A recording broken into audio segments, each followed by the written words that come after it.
Hello, friends, family, and keepers of the faith, to another Del Boy blog. Yes, we've got to the end of the week again, and we're just about to go into the next one. And um, I suppose it's a time of reflection, really, because as we move out of April and go into May, May is going to be a little bit of a change for us this year because not only do we have our normal in the UK two bank holidays, one at the very beginning and one at the very end. One's to celebrate spring. Um, we've also got the coronation of the king, so we're going to have in the UK 3 days off, which means 3 weeks of next month we'll have 4 day weeks at work, and for some of us we'll probably take more holiday off um, to give ourselves more time. If you think about it, if you take that Tuesday, Wednesday, Thursday, Friday off from the first bank holiday, you've also got the Monday off for the coronation, and you'll go back to work on Tuesday. And if you think that your last day would be the Friday of the last day of April, that's a bloody long time to take off for only 4 days holiday. Yes, it's going to be, hopefully for you guys, a bit of a relaxing time. For me, I'm a little bit trapped because I want to go back to a regime at work after being off for a long period of time, but I'm trapped in the fact that I need to take holidays off or lose them. They won't give me the money for them. So next month is going to be one of those horrible months where I'll be taking more time off again than I am working. And so I'm in the reverse situation. And it's been a bit of a mixed week. There's been highs, there's been lows. And even before I hit the record button to do this blog, I put on my little video, the one that cheers me up, to try and clear my mind and make me smile. And I hope that I try and keep that demeanour. But I will say, just before I go into my normal regime, that for anybody that's watching for the first time, and there always will be that person that is watching for the first time, that this is a warts and all blog. And from that point of view, it means that I might have a slip of the tongue now and again. I might moan about something that comes to mind. And the reason I do that is because it's actually happened for me. And it means that you see the state of what my mind is at the moment. So a perfect example of that is some people feel I fixate, say, on subs and numbers and all of that sort of stuff. What that basically means is that I'm proud of what I do. I want it to succeed, and I need numbers to give me topics to be able to give you content each week. I spend a lot of time in prepping. I don't look at your questions, but I prep an awful lot in regards to what I've watched. So I go through my watch list for the whole of the week and write it down. I write down comments for every single video that I've watched of you guys that I do my shout outs for. I detail notes about what programs I've watched this week. I give an analysis of what I've done this week. So I don't want anybody to think that I fixate, but if something is on my mind, it's because it's on my mind. So hopefully I won't keep repeating myself. I don't want to alienate people. I don't want to think that people can't comment on what they want. What I want is a constant stream, and therefore I want the channel to grow. And if that doesn't happen, then the blog dies, and the blog then becomes something that I just record every week, which I will do, but make it just for my family to see. So that's the whole point. I love you guys to bits. I want you to keep sending me stuff, and I don't want you to be held back by a particular question if you think it's too personal either. At the end of the day, I never hide my comments, But if there's something that I feel is a question that needs to be read out in the blog, I will. If there's a question that I think is too risque, or something that I don't want the world to know, I might write a comment back to you. You'll still get your answer. It's just, it might not be something that I broadcast. So please don't hold back. If there's something that you want to know, it can be the most lightest of things. What's your favourite colour? It could be the darkest of things, such as what was the worst year for you at primary school when you were being bullied? What was the worst thing that happened to you when you were bullied? All sorts of stuff. Don't hold back. I want you to do that for me. But here's my introduction. So this is year 2, blog 9, or in legacy numbers, blog 61. And we are recording this on the 23rd of April, 2023. And so we're now going to start off, I think, with the news. And remember, this is just a date stamp for my blog so that people can look back at this and go, that was the week that was. You know what I mean? Like that TV program, that was the week that was. A sort of a stamp that says, that was the year, that was the day that the war started, or whatever. And speaking of wars, we keep all this in light, in the fact that the war is still continuing in between Russia and Ukraine. The story that I took notice of this week was another one of these civilian casualties stories. A Russian warplane has accidentally fired a weapon into the city of Belgrade near Ukraine, causing an explosion and damaging buildings. The explosion caused a crater 20 meters across. 4 apartments were damaged. Russia stated it was an accidental discharge of aviation ammunition as a Sushi Su-34 plane performed a flyby of the city.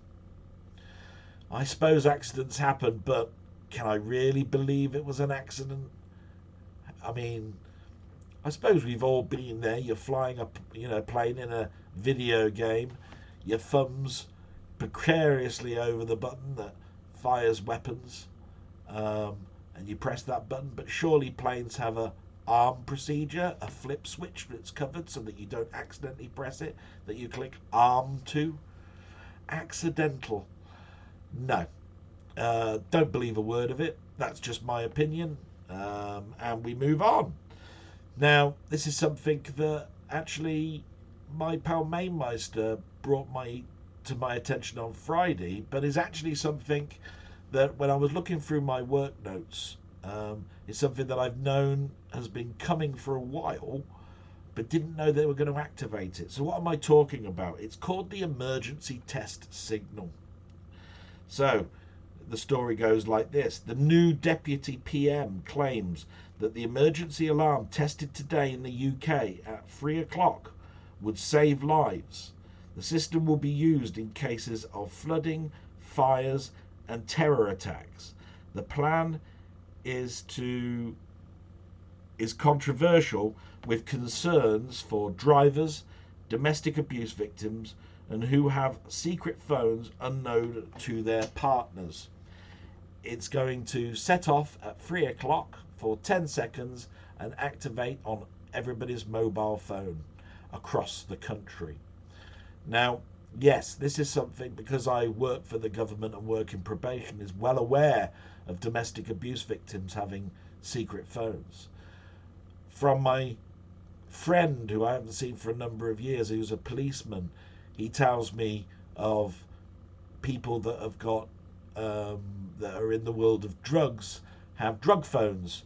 They tend to be the older type, and again, as a secondary phone.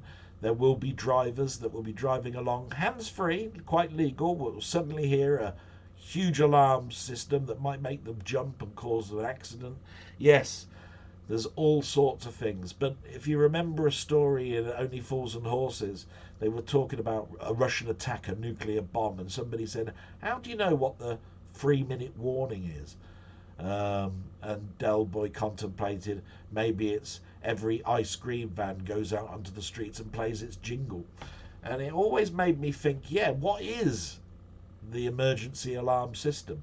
So this emergency alarm system has been around in Europe and America, apparently. It's something that is not unknown, but for us in the UK, it's the start of a system that will be used from now on, and it's been tested in Reading, I believe, which is not too far from me, and was a success.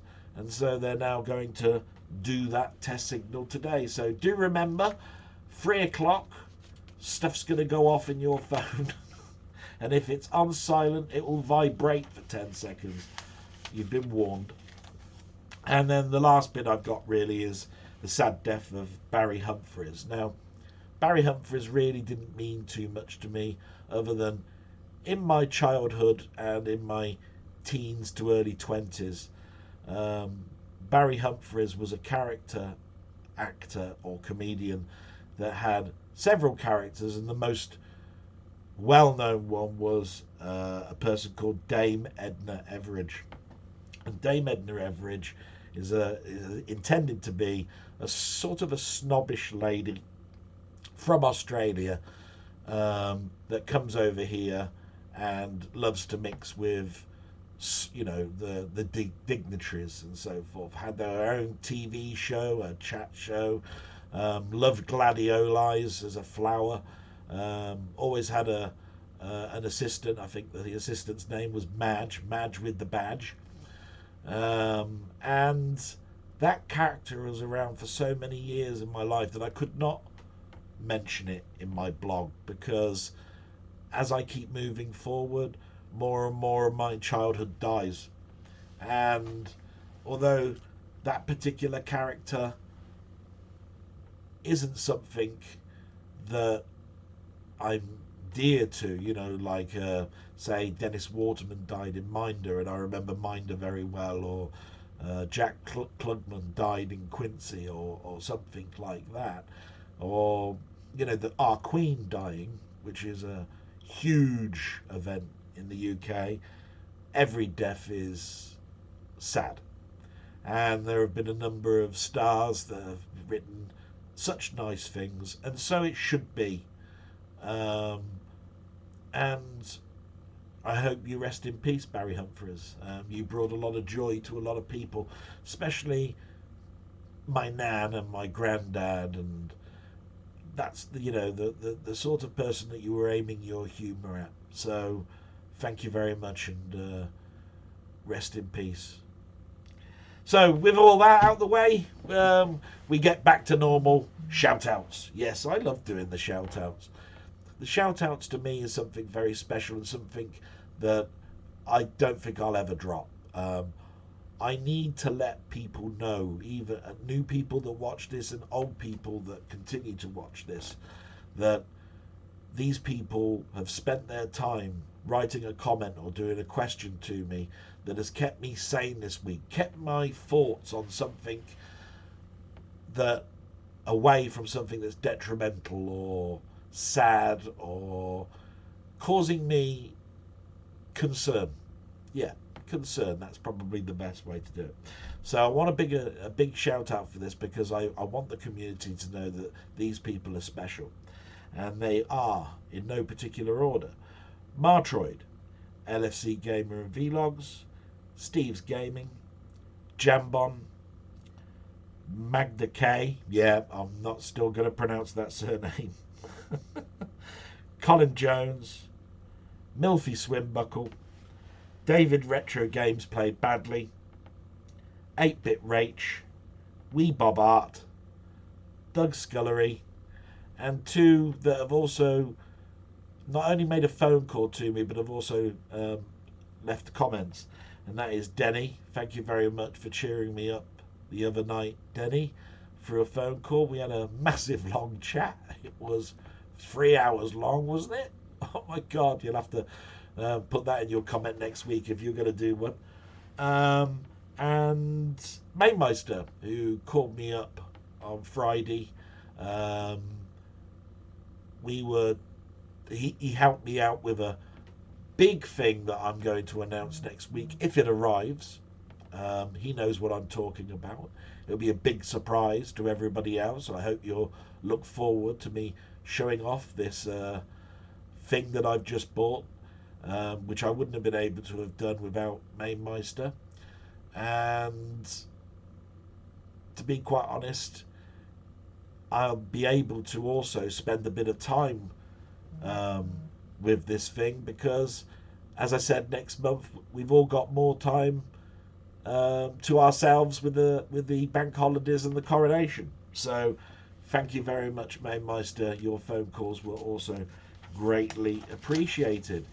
And so, with those shout outs out of the way, we move into the questions because some of those have just liked to have said what they liked about my broadcast, and others leave me questions. And I always read out the questions and as much as I can of the text, just to give you a flavour of the nice things and sometimes the bad things that people say. So in no particular order, they're going to be like this. Doug Scullery, he I think was the last one that sent a message, and it was one of those things where I managed to catch it this morning. That's right, because I usually have a cut-off point, and and of course it just came up on an alert on my phone when I woke up. So thank you very much, Doug. You did manage to get it in. So a last-minute topic from him. He says, would it be true to say that guys of our specific age, i.e. 50s, yeah, thanks for the reminder, have a particular keen appreciation for retro games, which stems from the fact that we lived through the invention of the whole thing, and we remember life both before and after the games industry? 1 minute all you have is footy, playing out hide and seek, then literally 3 years later you're in the bedroom playing Manic Miner. Yes, that's a good question, and it's probably a question that is given to historians, I would have thought, more than anybody else, because they'll ask, why did you get into history in itself, and so forth. I remember being at school being bored to tears of the history of Britain, from the point of view of the 10th century, 11th century, 12th century. It got a little bit more interesting with Queen Elizabeth I, Henry VIII. They seemed to be quite exciting years, and probably years where I understood it. But the history also pointed out the politics, and I just really didn't understand what the hell was going on with him taking over the church. That's Henry VIII and all of that sort of stuff. So I never lived in those years, so somebody is telling me what went on. And you've got to have the type of brain that can take your mind back to possibly how that looked. Do you know what I mean? And I was never that sort of person. But here I am in my 50s being asked a question. 1 minute we were playing football, hide and seek, watching telly. The next minute, a huge computer explosion occurred. Arcades suddenly started opening up. Consoles suddenly started being in our rooms. A telly that we used to watch suddenly turned into a device where you can interact with it, with pong, squash, football, light gun, all of those sort of things. And then a huge explosion as well of different hardware types and manufacturers bringing out, all of them trying to say, buy me, I'm going to be the next big thing. And then the settle down period of the mid-80s where your device either survived or died. And those ones that survived, we continued to play, and they became part of our history in our 50s. Because here we are, very, very nostalgic and looking back at those things. So, of course, I think I have a unique view, because when people now talk about, and I won't call it retro gaming, I'll call it classic gaming. because I always think of the word retro as meaning retrospective. So I'm doing a retrospective of this rather than a retro game or a retro album and all that sort of stuff, where they're really classic albums, or you know, that sort of thing. The people that didn't live in that age probably struggled to understand it all. I remember seeing a YouTube video where a mum and dad brought out their old telephone, and it was one of the ring telephones where you had to move the ring dial around. It had numbers, 0 to 9, and you span it round to dial the number. Rather than a push button one, they gave it in front of a teenager and they could not work out how to make a phone call. They've got something as complex as a mobile phone in front of them, and they could not work out lifting the receiver, dialing the number, etc., etc. And from that point of view, you got to think about it as going, did they find that interesting, or did they turn around and go, I couldn't live in that era? And I pointed out, I remember having a conversation with my cousin, years and years ago. She won't remember. And I said, do you remember Polaroids? And I showed her pictures of what my nan took of her with a simple Polaroid camera. And if you don't know what a Polaroid camera is, it was a camera that when you pressed the button to take the picture, the actual film came out from a gap in the actual phone, and the phone developed in your hands. Where our digital phones these days are, you take the picture and there it is instantly on the back of your phone. It's a file on your phone, and you can take it wherever you want, print it out however you want, if you want to print it at all. And what I'm trying to get at with all of this is that things change, some things don't, and some things adapt. The bike has not been reinvented, but it does continue to adapt and move forward. Cameras keep moving forward. As I've just mentioned there, we now no longer send our negative films to companies to develop them for us and send them to us. We've got them instantly ourselves. We now have cameras at such low costs that you don't need to spend thousands on a camera. They're now in their hundreds, or even below 100, or even inbuilt in your phone. They're every day. They're in our hands. We now have the luxury of carrying things around that what used to be the size of a wardrobe is now something that can fit in your hand. And so from your perspective, where you say, do we have a unique look at this? Of course we do. I don't think if you stick even a teenager now and stuck them in front of Manic Miner, I think they'd enjoy it, but I don't think they'd be impressed by it, because their opinion of a game is something that looks nearly photorealistic, or at least a cartoon that you interact with. So seeing something simple is a little bit alien to them. And I hope that's a good enough answer for you, because I'm glad and I feel blessed a little bit that I was born in the era that I was, because I came to the point where I understood that what technology was, it was introduced to me drip fed. So every day was learning something new, to the point where I can now adapt with any piece of hardware that comes to me and use that knowledge to be slightly smarter about how this piece of equipment works. You carry skills that are not necessarily the book that tells you how to do this, but more, it hasn't changed that much that I can't get my head around how it works. So long may I have those, but I do realise as I move forward, I will be in the same position as my mother. And my mother has problems with PIN codes, getting her pension out, sending letters, all because the government moves us forward.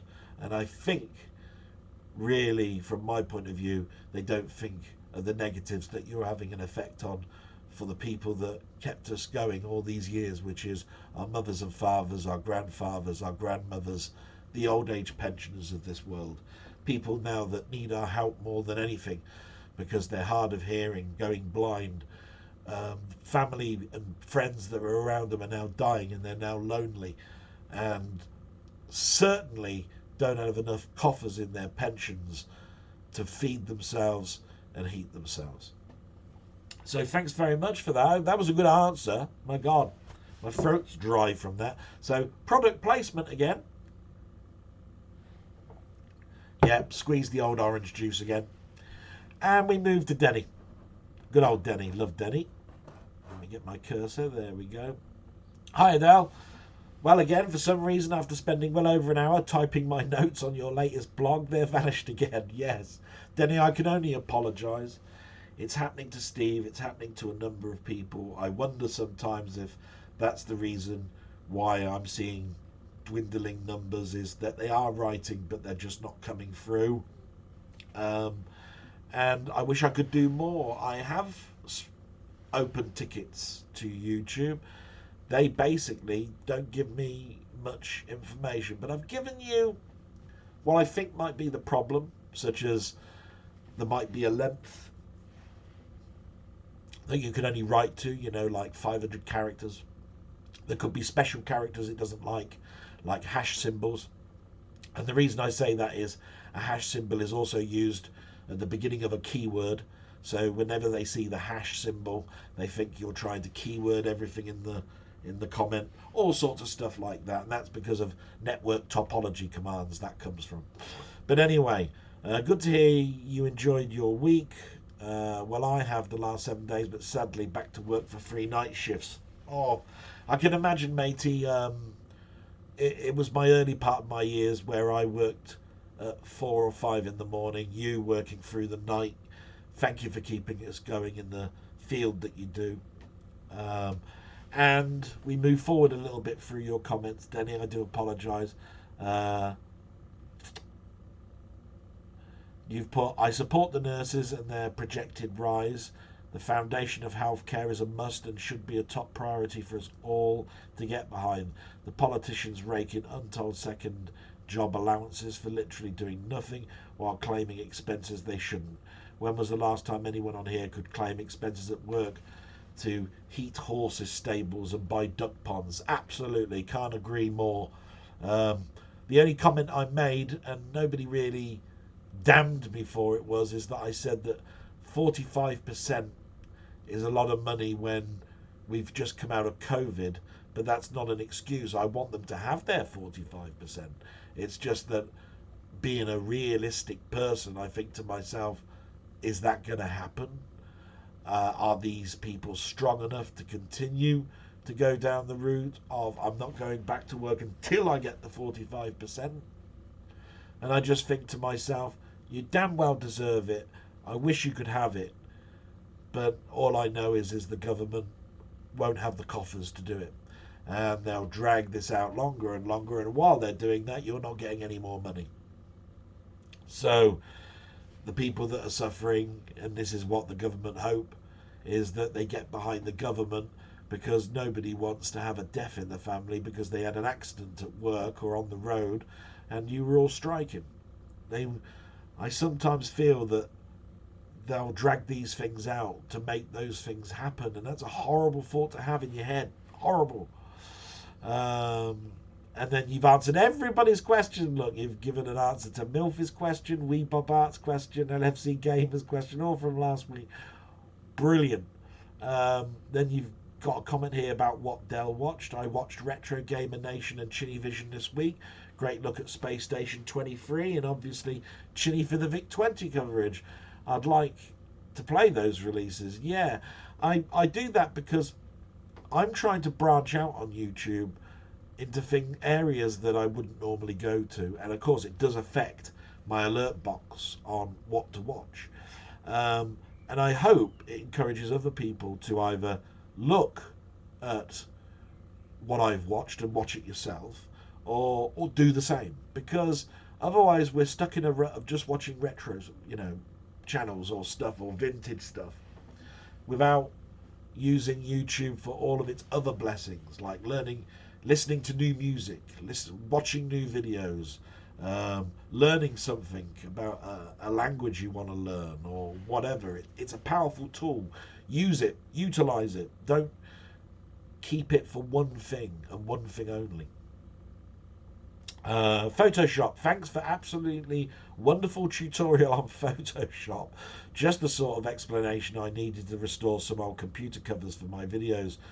Tutorials like this fascinate me. I could watch them for hours. Now I know what you meant with picking the whitest and darkest areas of a picture. Yes, that was out the blue, believe it or not. I thought to myself, this blog is going quite long and I really should end it now. But I'm having a bit of fun. I want to see whether I can stretch my abilities to teaching, and also bring back a happy memory for me, which was scanning and preserving comic pages.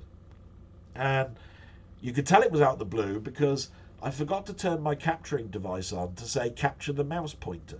So you couldn't see the mouse pointer that I was pointing at, which makes the tutorial a little hard to watch. But I described everything, and I hope that some people that were watching it got some tips, is the best expression I can give. Will I do any more of them? I don't know. I did 2 years of Photoshop for the comic preservation, and part of my background. But I haven't done it for 16 years, so everything that I did there was from memory. And it was weird how my memory works, because things came back, but complex things would take a lot longer.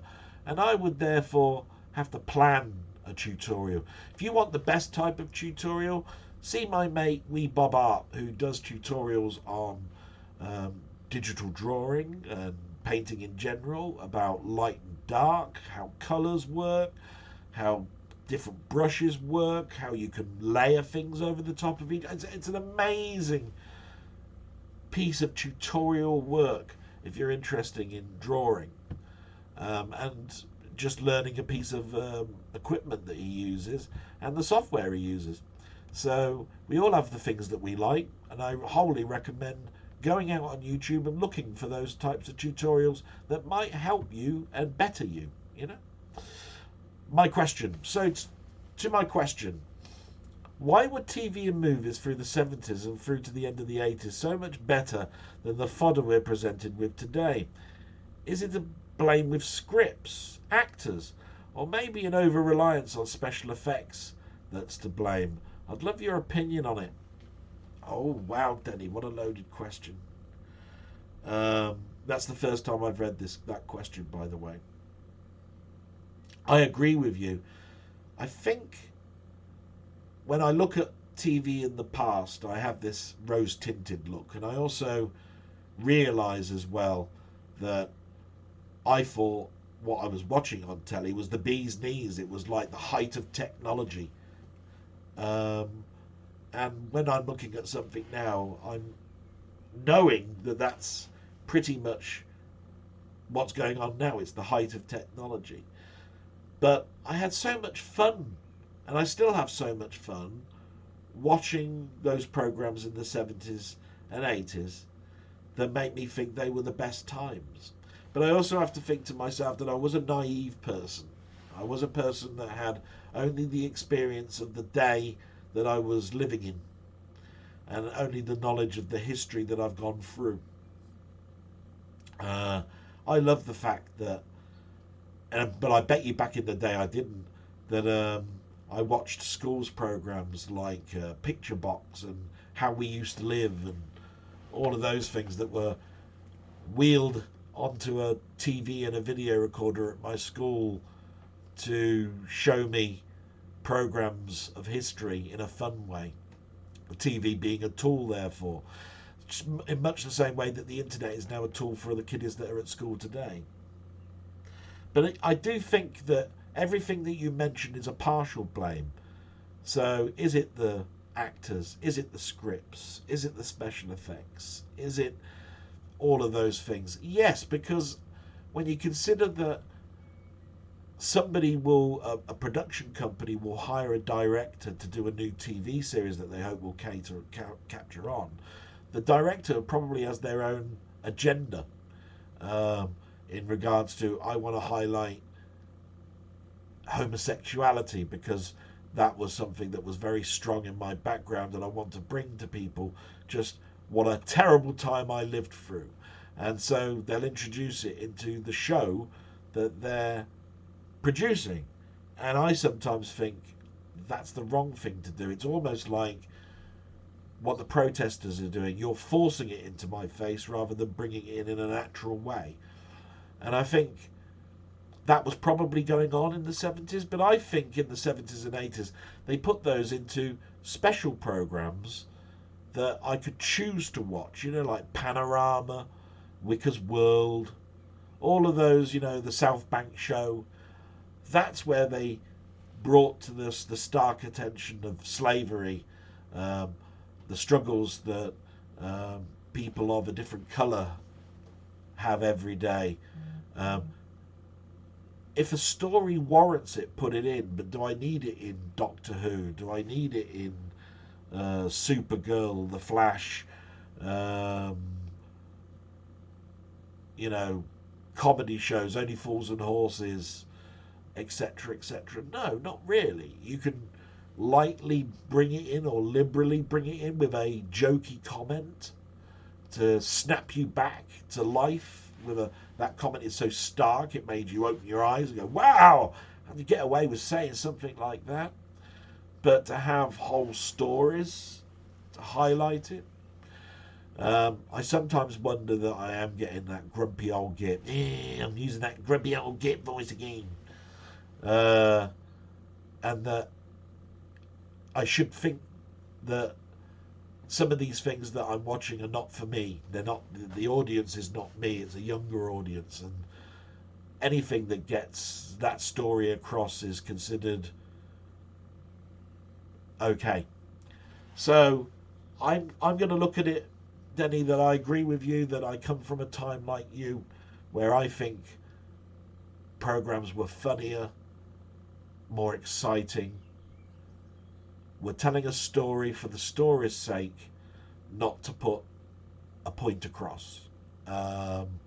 We all had those morality stories, and do you remember at the end of cartoons, He-Man would be on and they'd say, the moral of this tale is, which is a gentle approach to the kids to do. Now it's, I think, so much in your face, I can't take a lot of it, and it gets me a bit depressed, especially if it's in the shows that I've watched for years. So I hope that answers that question for you, and thank you so much, Denny. Salute and everything for that. We get to Milfy Swimbuckle, which is going to be another long one. That's better. Hello again, Dal. Question for the next long. We love Milfy. Can tell this one's going to be a doozy. What part do you see technology playing in your old age? He's got that old git thing on again. What things can be done to improve our last few years from stuff that our parents and grandparents never had? For example, if my legs give out, once I become an even older git, I'll probably enjoy a super realistic walking simulator.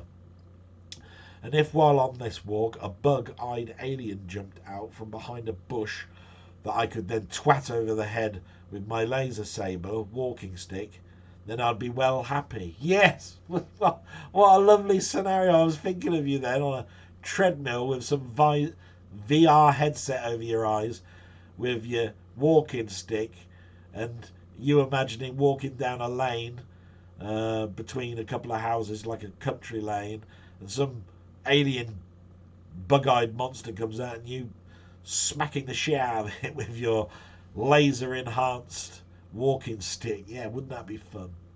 But to go serious for a moment, yes, things were bad, weren't they, for our grandparents in the war, for our parents coming out from the war and having no money and having to try and raise families and realise that your kids are going to have a better future. And from that point of view, what is my future going to be like? And I look at my mother at the moment all the time and see the struggles that she has, where all her friends have died, that she doesn't understand how to use the technology because she was never at that particular age to learn computers, and there was no government incentive. The government incentive died at the end of the BBCB's life, really, to be quite honest. There's no computer programs that tell you how these things work or do much anymore. And my mother doesn't even understand the difference between broadcasting and streaming. I'm forever telling her I'm just about to record a blog. She says, "What's for?" She says, "Is it going to be on the telly?" And I go, "No." You can imagine. So every time she goes on a Monday to get her pension, she has a struggle. She's got to remember PIN numbers, how credit cards work. She's got to... it's a nightmare. And if she wanted to write to somebody that was still alive, it cost her a fortune in stamps. And I think there's going to be a time where the Bic is going to be the next thing that you're not going to be able to buy anymore. The humble pen. And from that point of view, is there something around the corner that I'll be able to adapt into? And we've heard all the stories, haven't we, of Microsoft building a house that's full of technology, that it has touch tables. The fridge orders the food for you when it's low. So do the cupboards. And all of a sudden deliveries start coming. Tellies come out of the ceiling, or holographic images are there. All sorts of stuff. And I can imagine that if they've built that house and its semi-technology works, it's only a matter of time before that technology is the norm. Whether that will be in my next 15 years is another thing. But when it comes to technology with medicine, long may that grow. The more we can kill cancer, the more that we can put money into developing limbs for people that have lost their legs, arms, bring back eyesight, ability to help deaf people that are deaf, all that sort of thing. Yes, all for it. And I think, and I hope, no, I don't think, I hope that that is just around the corner. And what will it do to help me? Well, if you are my new friends and you know that I'm still around, then I'm not going to be so lonely. Maybe me being by myself for the last 18, 19 years, ever since I moved away from Manchester, has given me the stamina to go through the next 15 years. And even though I can't meet you guys, listening to you on the phone, doing video calling to you guys is a way that I still know that there's somebody out there thinking about me. If there's nobody out there thinking about me and I die, then nobody cares where I'm going to be buried.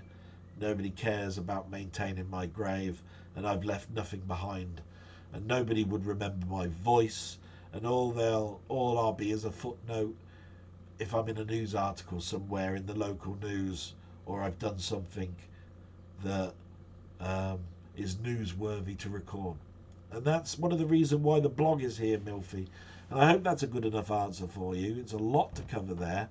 And I think the technology will be there. I think fun things like you just said about walking down country lanes with VR headsets will help certain people.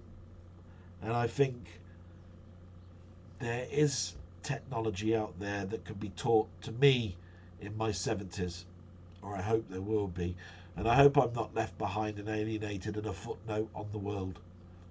That's all. I'm a ghost of something that really meant nothing when it comes to existence. My God, I came out with some words there. So thank you very much, Milfy. Please, you're a wonderful person to keep sending me and keeping me on the straight and narrow. Thank you so much for your contribution to me. I can't tell you how much you keep me on the straight and narrow. We move to Jambon. Hi Del, thanks for another great blog. Particularly enjoyed hearing about the car boot purchases. Yeah. Now that came about, and like I said, because I wanted to force myself to get off my arse and do something. And it came about actually as well in the fact that my mate Mainmeister was commenting in his own Discord about um, Xbox Pass, which is now quite expensive um, when you consider the electricity bills and the food bills and food banks and all of that sort of stuff. And it gives you the ability to play all of the back catalogue, or pretty much a huge chunk of it, and also play new games for a monthly charge. And I thought to myself, they can pull these games whenever they want off the chart, so it's not there. But if you have the disc and it plays the disc, then you've got it for life. Or as long as the disc will last, if it's scratched a buggery, or if you keep it in the direct sunlight, then obviously it's going to melt and all sorts of stuff. But which is better, paying 50 pence and keep paying 50 pence for all these games you never played, okay, or doing a monthly subscription of say $9.99 a month that gives you all of that, but that gives you the ability to play the new games. Now I weighed that up and I said, so the bad part of it all is the new games bit, because that's where the money is. That's the bit where you're going to get the most enjoyment from, because you want to play something modern rather than something that's old. But do remember, if you never played those games when they were first released, they're new. They won't look new. They'll look rough around the edges. But I also know that I don't have an awful lot of time to play the games. So there's a lot of 50 pences that make up £9.99. Yeah.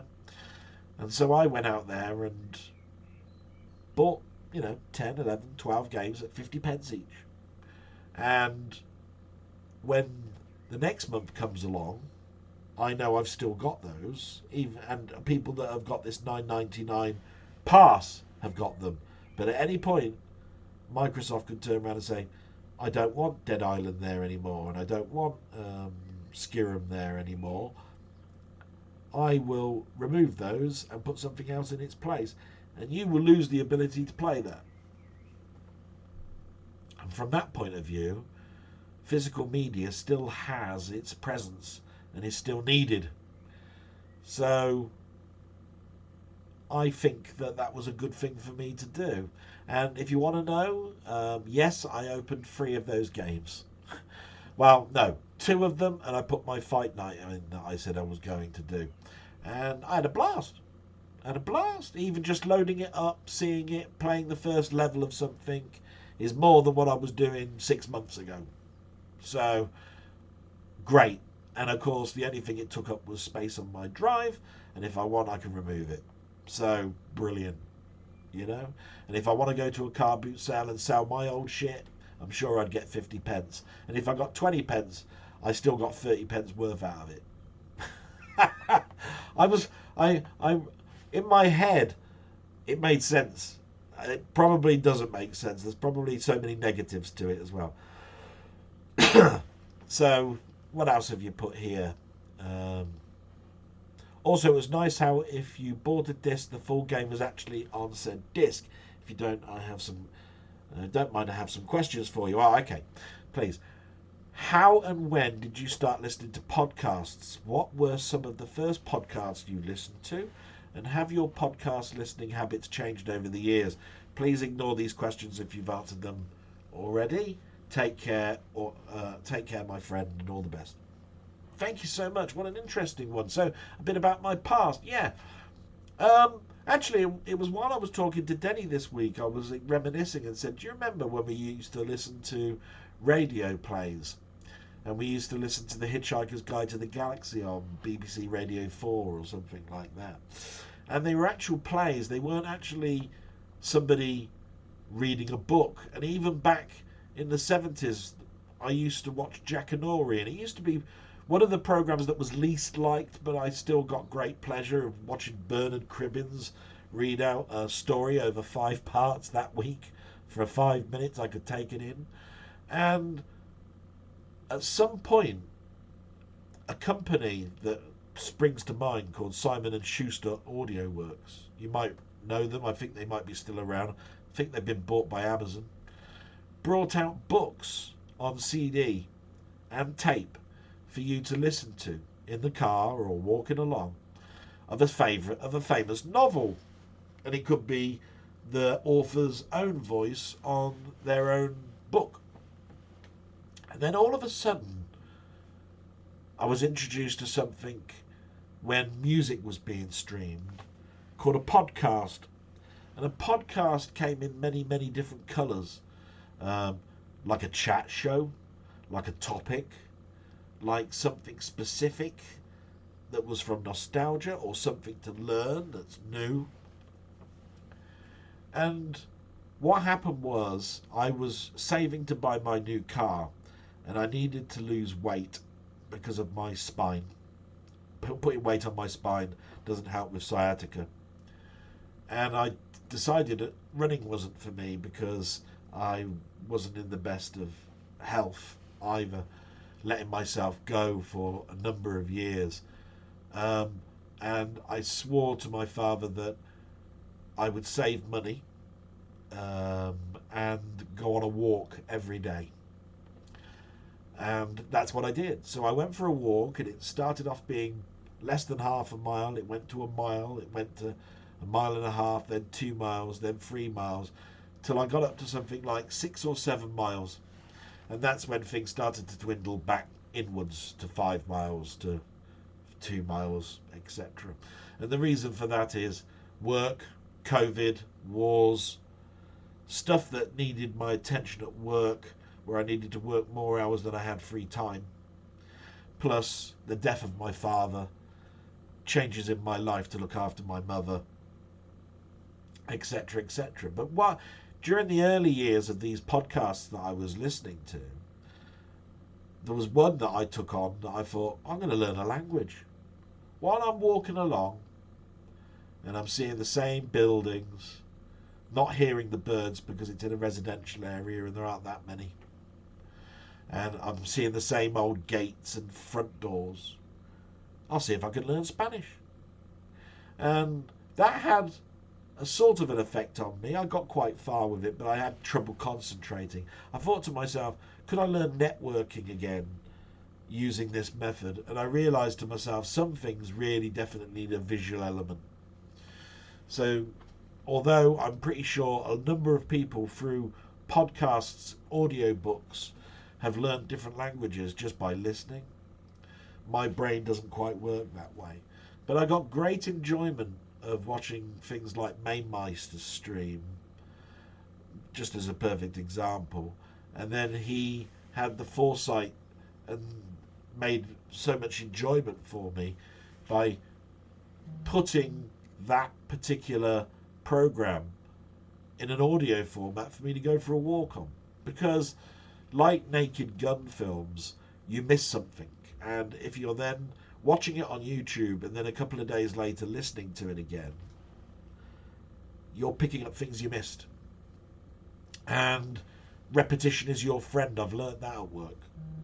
So I hope that answers all your questions, really, because I think that covers what I listened to at the beginning, what I'm listening to now, how it all started with audio works and Simon and Schuster and radio plays that used to be on the BBC. And that's why podcasts are so important to me, because I go for a walk every day, even if it's just to go and get the papers for my mother now. And sometimes I don't want to listen to the music that I've listened to over and over and over again. And sometimes I don't want to walk along listening to a tune that I've never heard of before in a hope that it'll be the next tune that I'm going to be humming along to and I've discovered it for the first time. I tend to do that when I'm in the car, because I can switch channel easier rather than keep having to get the phone out and pressing the forward button or doing a search and all of that sort of stuff. I generally prep before I go for a walk, is what I'm saying. So thanks very much for that. I hope that was a great answer for you. And Jambon, the other thing is I hope your PC arrives soon. I mentioned it last week that you'd taken that next step, and I wish you well with that, with your new purchase. I'm dead jealous of you, by the way. Thanks very much. Then we move to LFC Gamer of Vblogs, and he's a person who does blogs himself. I get great immense pleasure listening to other people's blogs as well as my own. They might come up with something that I haven't thought of. There might be a question in there that I can give a comment to. Oh, all sorts of things. So he said, a brilliant showing once again, Dale. Smashing stuff. Cheers for answering my questions. Funny you mentioned Carry On Cleo. I too had that on over Easter along with the others. Get Carter is one of Michael Caine's very best. Haven't watched it all the way through in quite a while. It's certainly up there with the Ipcris File, Funeral in Berlin, and of course the Italian Job. Yes. Well, actually, I mean, I put Get Carter above Funeral in Berlin at least. The Italian Job's fun.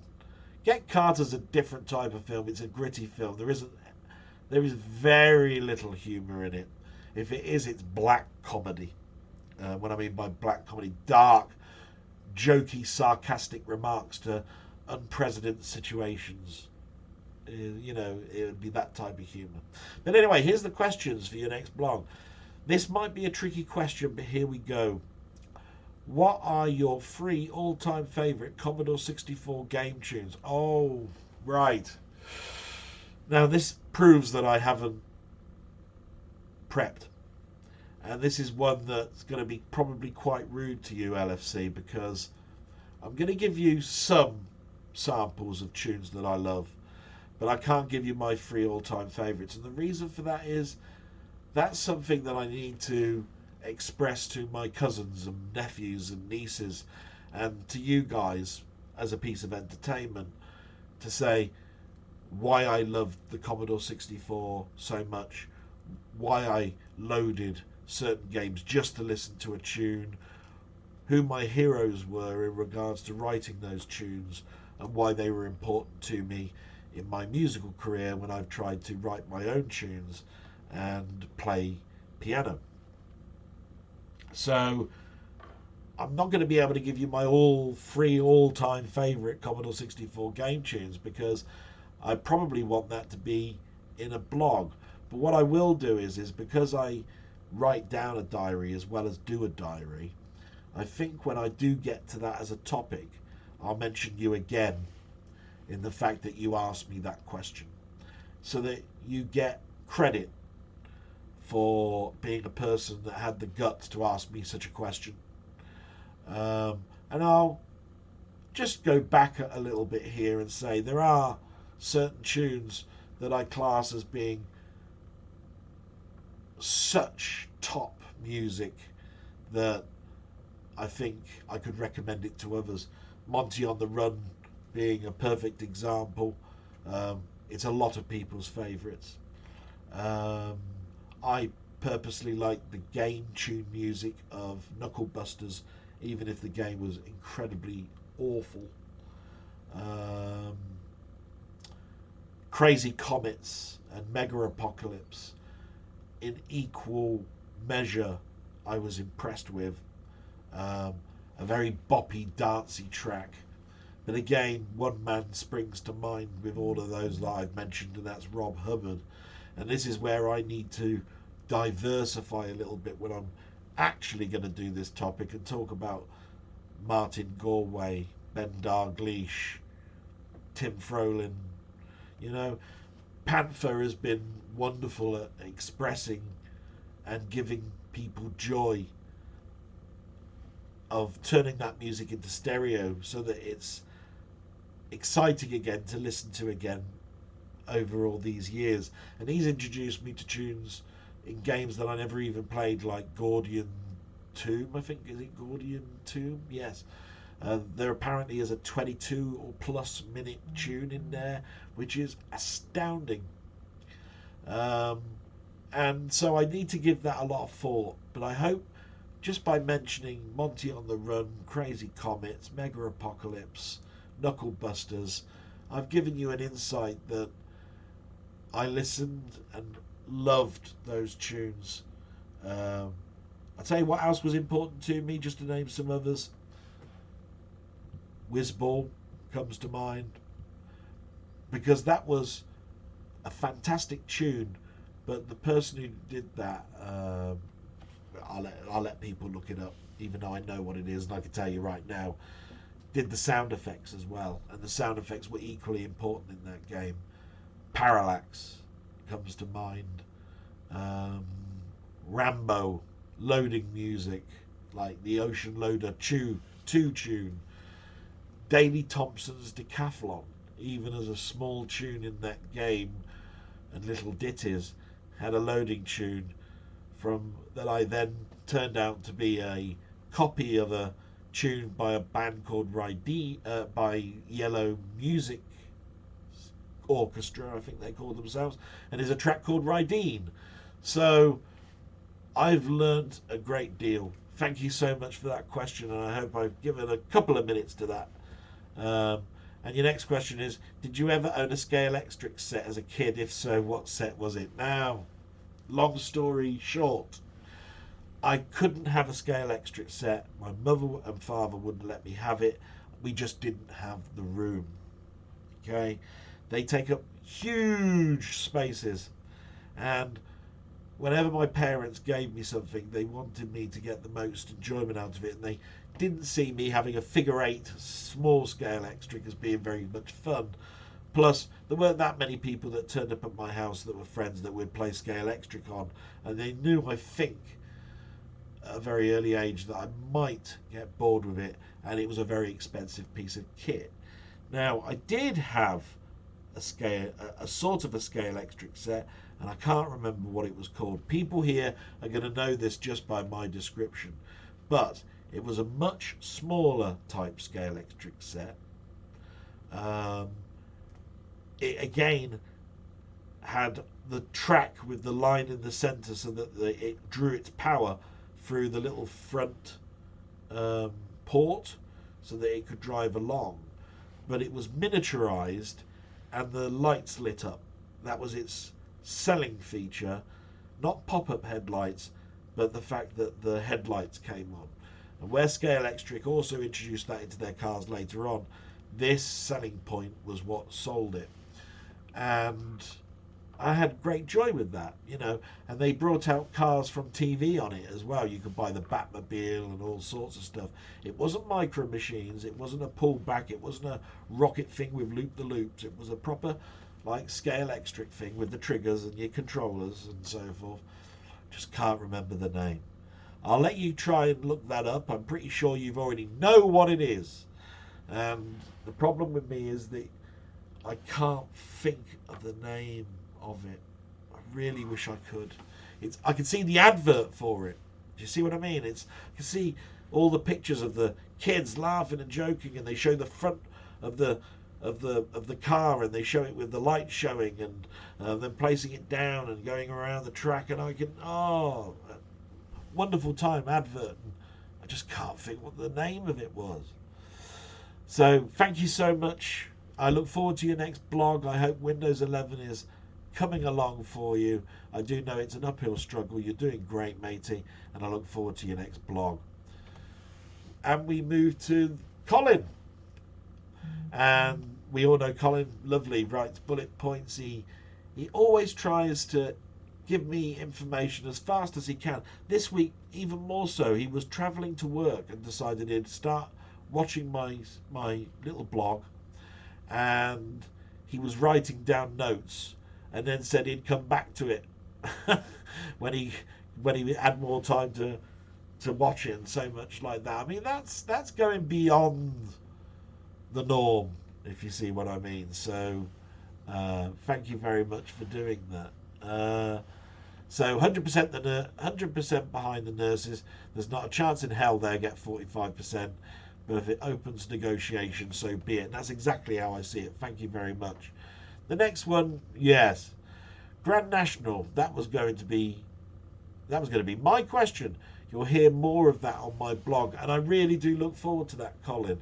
I've got a funny feeling it's going to be a negative opinion of the Grand National, and I just want to point out there that there were a number of comments actually about the Grand National, And what I did when I was talking about the Grand National was try to tell you my experiences with the Grand National, which is fairly unique in the fact that I had a father that used to go to the Grand National every couple of years. He used to like betting on horses, lived around horses, and brought them up with his brother, my uncle, and knew jockeys and owners. So, from that point of view, his insight is something where I have to say my father knows more about it than the normal layman. And this is where I said my opinion of the Grand National was a soft and woolly and nice one when I think back to the 70s and 80s with red rum and all of that sort of stuff. The way that my dad taught me how the odds work, what um, what what all the terms meant, going good to firm and all of this sort of stuff. The excitement of me putting my first bet on for my dad when he was ill. Um, when I was 18, was able to fill in a sheet, learning what each way is and all that sort of stuff. And the sweepstakes that we had at work. And I did say my opinion of the Grand National now is I blame partly the owners and I part blaming the events in the fact that they don't do enough. And what I mean by enough is they've done what they can with the hurdles. That's not the point. The Grand National's biggest problem is how many horses run in it. Because you've got 40 or so horses all vying for a hurdle that wouldn't allow more than 6 horses to jump over it safely if they're right at the front. So that means they're all behind each other, making it harder and harder for the people behind to judge the jump. And you can only get 6 or 7 horses over the hurdles at the beginning, and you've got 40. So basically you've made it difficult, and these horses are going to fall, and if they fall they're going to do injuries. They will probably injure their legs, but a horse that is lame from a point of view of an owner is one where they destroy the horse, and that is not a nasty thing. That happens. They don't want the horse to suffer through all of its life. There is a money aspect on keeping it alive as well, but horses love to race. They love exercise. So I hope that corrects anybody's opinion on whether you think I love the Grand National or I hate the Grand National. My opinion of it is, if you've got a negative about the Grand National, it's generally about the event and the safety, is how I look at it, I think. If you've got another aspect of it, great. I'm looking forward to listening to that. Thanks very much, Colin. My question for the next blog: ignoring the man-child loon, what do you think of SpaceX, their achievements to date and their plans for the future? When did you write this? 5 days ago. Right, yes, that's before the events of this week. Okay, yes, SpaceX. Now, I can't say I'm a quintessential person to talk about space travel anymore. When I was a kid, I loved it. I had rockets. I read up about the moon landings, early space travel. My biggest kick ever, and the one that I never get bored of listening to any documentary on, is the Voyager project, and that still goes now. But when it comes to above NASA building rockets to aid space travel, I've got 2 minds on it. One, great.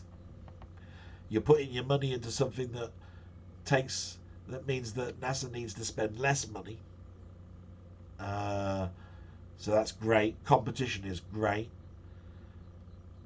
But I also don't want them to go over the same ground again, because you're just wasting money. So if you've got a new project that's going to better things, and you know everything about all the lessons learned that we've had during the 60s and 70s and 80s and 90s, brilliant. But if you're starting from scratch and you haven't got publicised information on why things went wrong, then you're putting a lot of money into something that we've already learned that lesson on. Now, this week, for anybody who doesn't know, they launched their rocket again, and it was stopped the first time because of a oil fuel problem, and later this week, Thursday I think it was, it launched and was needed to be aborted midway. There was a warning in the fuel line again. I don't think it was a frozen fuel line this time, it was something else, but they had to manually blow up the rocket. And this is great because they learn things, but and it was of course unmanned. But what you have to think to yourself is, if you haven't designed anything at the moment to do anything other than blow up the rocket if something happens, and there were people in that rocket, oh, what are you going to do? How are you going to land that thing?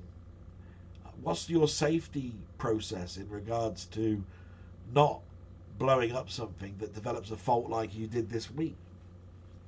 Yeah, food for thought, Colin. And I still value that company trying to move us forward with space travel. And long may that money keep rolling in to do that. I just hope that there's a communal lessons learned document somewhere. Do you know what I mean? That's all I can hope for with that. And I'd like to know your opinion, your own blog on what you feel about this. Maybe I'm not thinking deep enough for you. I'd like to hear yours, and then I could come back to it, Colin. I don't mind coming back to things at all, because that's an interesting question, and one that I think is only really talking slightly on the topic itself. So I feel I've let you down a bit, but I'll try and pick myself up and smile, and move forward to the last question, which I believe is from Steve. Thank you so much, Steve. Hi Dal, great blog. He thanked me as well for his birthday present. Yes, I think I've mentioned it before, but you know, as much as I love everybody, there are obviously certain people I'm very close to, people that I owe a debt of gratitude higher than money can talk, that can, you know, that can say, that got me through tricky periods. And when I hear that it's somebody's birthday, then of course I'm going to be going, what can I get them? Now, the funny story behind Steve is that I said I don't want him to be offended, but I'd like to buy him a Prezi, and he's got full control over the type of game, because I know that if I buy it and he doesn't like it, he'll reject it. And that's fine, because he wants a game in their list that they're never going to go to. I mean, it just takes up space, doesn't it? So I mentioned 2 games. He mentioned the one that he'd liked. Then, the funny thing was, he realised he'd chosen the one that was more expensive. I didn't care about the money, you daft sod. I wanted the one you liked. Now, you probably equally would have liked the other one. I'm turning around and saying to you, if that's the case, go out and buy it, because I've just bought you the other one. So my answer to that was, I was in a win-win. I'm not in win-win scenarios very often. So thank you very much for cheering me up, because sometimes the very buying of a present makes me smile for over a day and a half. You know, when it comes to Christmas, I'm pretty sure as parents that we've got out there, it wasn't the buying of the present, it was the anticipation of looking at their face when they open it. So, of course, all through me sending the present, my thoughts were of him getting the email, opening the game, installing it, and playing it for the first time, and him going, wow, isn't that Del Boy nice?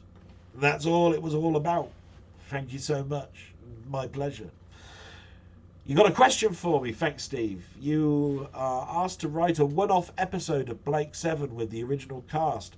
What happens in your episode? Oh my God. How do I answer a question like that? You are asked to write a one-off episode of Blake 7 with the original cast. What happens in your episode? Well, like Jack and Ori, read it all out to you. Ooh. Let me think. When I think of my past with Blake 7, I also think of the similarity that I was and the enjoyment I was watching with Jerry Anderson's Space 1999, because they would be on repeat, and the repeats of Star Trek, which the BBC would sometimes show. And the underlying stories from Blake 7, which were great, had a very political aspect to them. And I remember they went through the very beginning stages of stories, such as landing on a planet and there's a religious overtone, or they go through a mist and it starts to have a negative effect on their minds, or it has a negative effect on the instruments and they don't know how they're going to fix the equipment, or they crash land on a planet and their lead antagonist is down there as well, and they have to learn to survive together before they go their separate parts and they become friends, and then they become enemies again. So they have to work together as friends for a short period of time. And I think they covered all those bases. But I'm not sure if they did an episode like Star Trek called, what was it called? Balance of Terror. It was where there was a bombing mission going on by the Romulans in this episode across something called the neutral zone. And this neutral zone had been in effect for 100 plus years. Nobody even knows what the Romulans look like. And they decided that they'd created a weapon that was so strong that they wanted to test it by breaching the neutral zone, which, by the way, is a breach of treaty of a war that happened 100 years previous. And it turned into a submarine type film battle where they played cat and mouse, because this craft could cloak itself. You couldn't see it, but using equipment they could follow it by a trail. There's like a breadcrumb trail. So the Enterprise had the job of trying to destroy this ship before it got back to the neutral zone, because if they had to go into the neutral zone, then they'd have started a war, no matter what happens. I don't think Blake 7 covered that submarine, captain to captain, stealth type battle in Blake 7. I'm probably wrong, because there probably is. I'm just not thinking right at the moment. But if I could ever think of a story, that would be happening. And if I wasn't doing that story, I'd do probably an Avon story, because Avon was one of my favourite characters.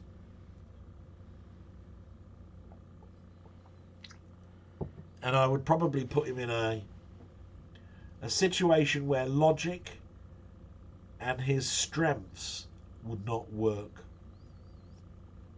Yeah.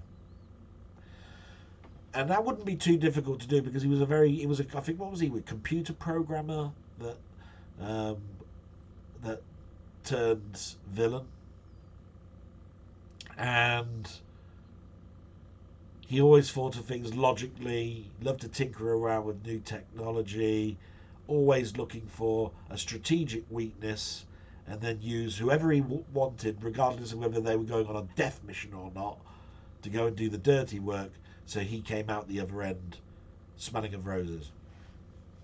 A little bit of Avon in there. And I'd do a story that took him out of that loop. Something where he finds love, or something, something where an emotion is there, or something where he learns that he's only got so long to live, but it was all a mental trap to let him believe that he was dying when he wasn't really. It was to open up some other weak flaw. How's that? I think that's a pretty good story there. And your second question, when you were a kid, What was your favourite toy and why was it so special to you? Infamy, infamy. They've all got an infamy. Love Carry On films. Favourite toy. Again. I think everybody remembers when they got their first bike. I remember when I got my first bike, my first set of roller skates, my first skateboard. I remember getting my first kite.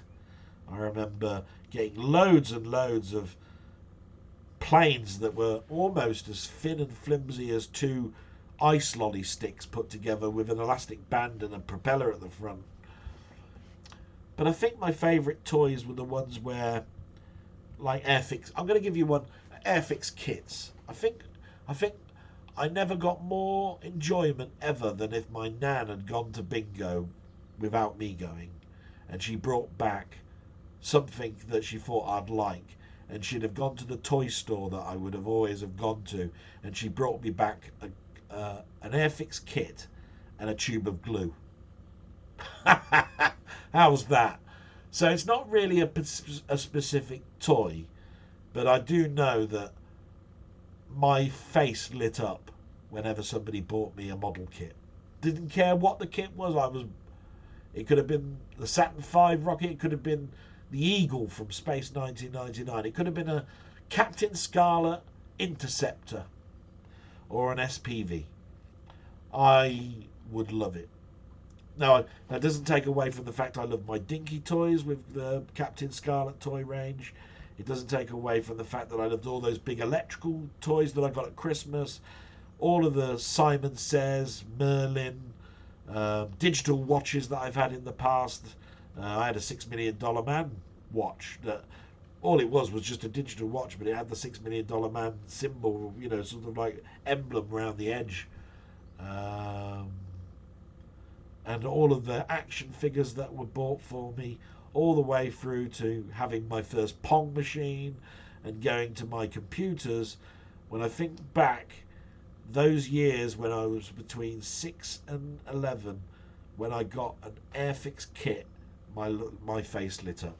Thanks so much for that, and thanks for bringing back that lovely memory. And what we'll do now is I'll say salute to everybody that did that, and we'll talk about what I watched on YouTube. And I'll probably go quite quickly through this because although I've watched quite a bit, I'm starting to feel like I've talked an awful lot. I'm not tired. I'm loving every minute of this.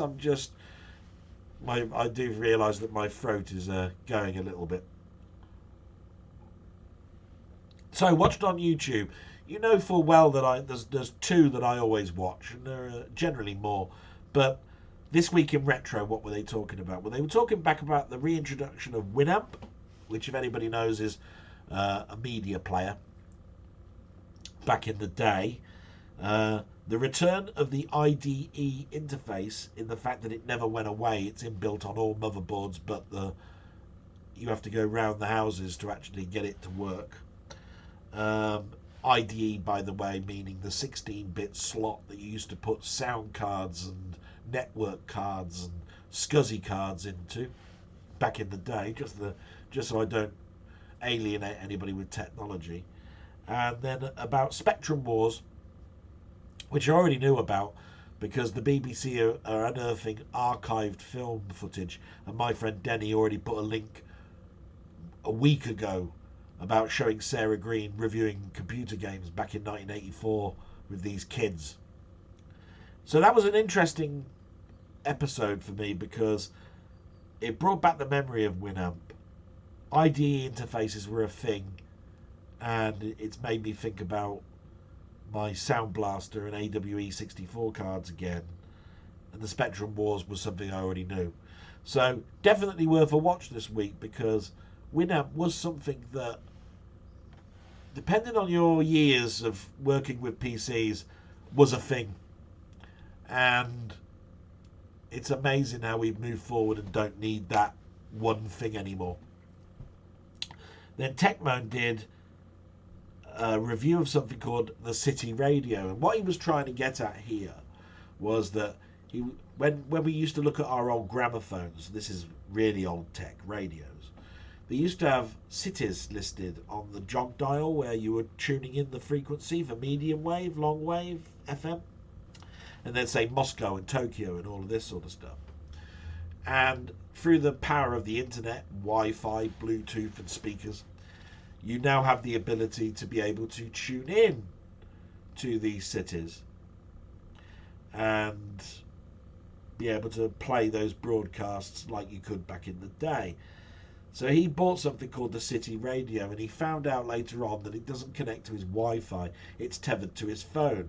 So his big answer to it at the very end was, what's the point? If you've got to have your phone hooked up to this device to be able to listen to internet radio in Tokyo, why don't you just do it on the phone itself and just have it playing out of the speaker out of the phone, or put some headsets in?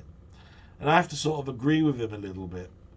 But it's a very interesting thing because he goes into the history of it, how and why when we tried to frequency tune it in back in the day, you moved over the word Moscow and nothing came out, and that's because you had to have a transmitter near where you were to be able to pick it up.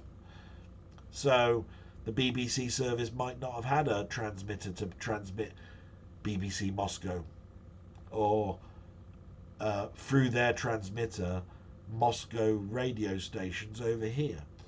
So that was an interesting one. I definitely recommend Tech Moan anyway each week because I just love that old tech. I went back to something that I used to watch and listen, should I say, every week, which is the Spider-Man Crawl Space. Spider-Man Crawl Space has been going now for 15 years, and it does reviews of comics, reviews of collectors. All the new issues are reviewed. History is thought of, so they do a historic retrospective of previous past stories, a little bit about trading cards, statues, all sorts of stuff. And they're sort of like, they have a feel about them, you know, where you see the same person week after week after week, they become your friends. These are very much like Kirk, Spock, and McCoy. There's a person called JR, who's a historian, and you've got the main producer and broadcaster of the show, and one other, and they sort of act like a trinity together, you know. And I went back to it because I wanted to get back into my comic reading, and wanted to get caught up with older stories that I've already read in a verbal format so that I can start reading my books again and get caught up quickly. So I went back to that, and that was great. And on Wednesday I was really bored. Like, there's no streaming going on or no videos that were being produced this week much, that I went over to my mate Play Tendo Guy, who's a sub of my channel, and he does a broadcast every Wednesday about movies. So he does movie chat, and he brings all of his friends in. So it's a different chat each week with different people invited in. And I had a great time because I was asking much more pertinent questions that they would be able to answer based on the age range this year. I remember going in the first week and I was asking questions that are good questions, but there's no point asking a person in their 20s, do you remember the Aristocats when you went to the cinema in 1970 something, because they weren't born.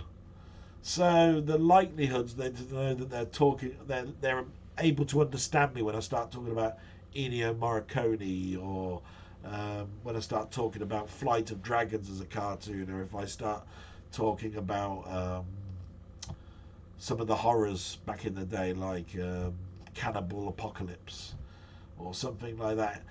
There's a minute chance they'll know, and if they know it, great, but they're more likely to go through the people and say, what's your thoughts on it? Never seen it. What's your thoughts on it? Never seen it. So it made me think when I got in there and I started to ask more pertinent questions, and I had a great time. And again, it went on for 6 hours and started at 7:30 in the morning. So be warned that if you are going to go back to those streams to watch and listen, students watch and listen to it, you've got to crack it in 6 hours. I think it works better as a YouTube thing because although he reads out the question, he displays the question and the reactions are quite good. Then we moved to Chinny Vision. Chinny Vision did a retrospective of Uridium on the Commodore 64, Spectrum, Amstrad, Atari ST. And it was funny seeing the Atari ST version again because it's slower than the Commodore 64 version. My God, it's like treacle. It was fun to see how good the Spectrum one was, and how bland the Amstrad one was when it didn't need to be. That definitely came across, and so that was a good retrospective in my eyes. Near Mint Condition, which is another show that is related to comics that I watch, he was doing something that a lot of people have been asking for, and it's not comic book related really, and that is how do you mend a book that has a ribbon spine where it's pulled away from the pages. And he gave a step-by-step guide on how you could put glue down the spine, what spatulas you could use, why you need a G-clamp, the importance of stretching a spine, the type of glue to use, if I haven't mentioned that already, sorry. And it was absolutely fantastic because some of these books I buy, they're hundreds of pounds each, and the pages are glue bound to a stitched spine, and unfortunately the glue can separate from the stitched spine, and so basically it's not going to be very long before these pages that are glued in become loose leaf, what they call loose leaf. So that was great. Modern Vintage Retro Gamer reported something that I knew was going to happen, which is the Xbox emulation mode in retail mode has been taken away, and you can now only play emulation in developer mode. So this is something that Mainmeister and I have talked about and understood pretty much from the start, that emulation is not frowned upon by Microsoft. In fact, you can buy a developer license which will cost you a very small amount of money. I think it's like lifetime development license for $20, and you can then load homebrew apps onto it, such as emulators. Now, for a short period of time, they enabled it so that you could play it on a production line. So in other words, you didn't have a separate user ID and password to play your emulators on.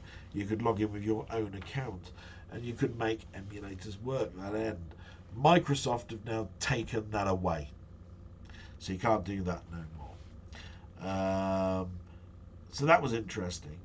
And then the other thing was he showed a Neo Geo console that could have been but never was, and it was done by IGS. So yes, there was this hot on the heels of Neo Geo wanting to give you an arcade cabinet in your home. There was a bank of machines like the Neo Geo that worked in a similar way, where you plugged the cartridge into a plastic frame, hooked it onto the jammer framework for joysticks, and you had a similar experience. And it was by IGS PGM MVG. I'll read that back. IGS PGM MVG is what it was called. And basically it was the Neo Geo but with bells and whistles. It had a higher clock speed, higher graphic ability, etc, etc, etc. The games that were coming out were much like the Neo Geo stuff, only faster. That meant the games were slightly better. In fact, the shoot 'em up bullet hells like Dodo Joe something or other all came from being played on the IGS hardware. So that was definitely worth a watch. And then there is Tech Tangents, who spent a year trying to find the perfect scanner. And his perfect scanner was a HB Scanjet 4K. Now, I didn't find this particular video that entertaining, but it did bring back a lot of memories about how as a nation that was learning computers and was starting to bring printers home, how the manufacturers fooled us into thinking we were buying more than what we had. So you could go into Staples, and say, I'd like a A4 scanner, please. And he'd say, what DPI do you want? And the guy behind the counter would know this and say, well, it's 400 DPI, but it has interpolation and it can therefore scan at 1200 DPI. Now that's mis-selling. That's like PPI selling, right? The native resolution is what's important here. 400 DPI, which was quite good back in the day in the 80s and 90s. I think they went up to 600 and slightly more. But a low-cost scanner used what they call interpolation, which is a software way of enhancing the image. So like a DVD that needs to be brought up to Blu-ray quality, what you're doing is that you're overscanning it and sharpening areas to make it look like it's got more dots per inch than it actually has. It's a software upgrade, therefore, of the image. And there was certain number of thresholds that were used. There was one I remember that he commented in his video saying it mentioned on the box that its DPI was 29,499, and it always said a star next to it. It says under interpolation. But we always saw those numbers and went, "That's the one to get then." So that brought back that happy memory, and that's pretty much what I watched on YouTube. Then we get to what I watched of your stuff on YouTube. So I obviously watched Ponder stuff. Ponder, thank you very much for entertaining me this week. I did quickly listen in on your Sid show, but the two that I watched the most, for which I entered one and saw a repeat of the other, was I saw you playing Viewpoint. Absolutely spot on. You were doing really well. And then I saw your high score challenge, Tuba's high score challenge, which I saw back as a replay. And they're always entertaining because what you're trying to do here is, in the time scale that I've got, I'm going to see how far I can get, and I'm going to publish this high score, and there can be no question about it. I gave that score, and it was seen by everybody, so the score is true. And I think that's great of you. I think that allowing us to see that as well is the fun thing for me. So thanks very much, Ponder, for that, and I look forward to your new blog shortly. Then we got Down the Rabbit Hole, who was testing his Star Trek phaser bottle opener. Yes, he does fun things like this. Always makes me laugh. He had dressed up in his Star Trek outfit, looking like Captain Kirk without the wig. And he was trying to tell a story where everybody on the Enterprise or whatever have trouble opening bottles of cola in the 24th century. And it got this phaser bottle opener, and he wanted to know whether it was better than the bottle openers around of the era. That was so much fun. Loved it. He then wanted to show off a game that is now listed on eBay as being over $100, for which he can't understand really why, and that was Chrono Trigger on the Nintendo DS. That was entertaining and interesting. And then he's done a continuation of another idea that he's been doing recently, which is playing an arcade game called Tato's Continental Circus using his new wheel controller. He's got a force feedback wheel, and he wanted to answer the question, does having a new piece of hardware like a wheel make the game better? For which he never really had an answer for with this particular game, and I think that's because I believe that the steering wheel will only be as good as the game itself, and if you don't like the game, then it doesn't matter how much hardware you throw at it, you'll never make it better for yourself because you just don't like the game subliminary. So that was great. Thanks very much for all your efforts, Rabbit, and I look forward to many more of them this week. And then we got Mainmeister, who I've mentioned already in this broadcast. He posed the question to the country: why classic game players possibly want to buy a Mister? And it's a valid question because he mentions the word a classic gamers, which means that I'm in that belt, and goes into what the Mister is, what the Mister was about, how it works, what you need to make it work, and then to make up your own decisions for it. And I loved that. I thought it was a great video. And then he did his waffle, where he was joined by a guest, Dean Swain, of a particular blogging group. I think Digital Asylum, I think they're called. I'm not quite sure with that one. I'll try and put the link below. But that was an interesting conversation on Friday, and I was there as an administrator, obviously putting up links to Maymeister's Discord. But I had a very enjoyable evening listening to this guy talk about buying games in London back in the day, where he is now, how it all works now. Very good. And then 20th Century Gaming, he did some streams, mostly to prep himself for Thrust and his high score challenge. But I did also see him do some long plays of videos this week. Which brings us to the last one, Steve's Gaming, which I always have immense pleasure looking at, and what I like to watch last, so that I go away smiling. He did his top 5 games challenge, which this time was from Maymeister, and without even looking at the list, I'm pretty sure I knew what would be in there, like Pipeline, Whizball, etc. So that was very interesting. And we're getting to the last section now, and I'm pretty sure some of you are probably saying, thank God, how long's this? So this week I watched the very last episode of Picard, season 3, episode 10. I'm not going to say too much about it other than to say the ending was a bit whimsical, but overall I had a blast watching this series. For the last 10 weeks I've been very happy watching the crew of the Enterprise battle it out, battle for the last time.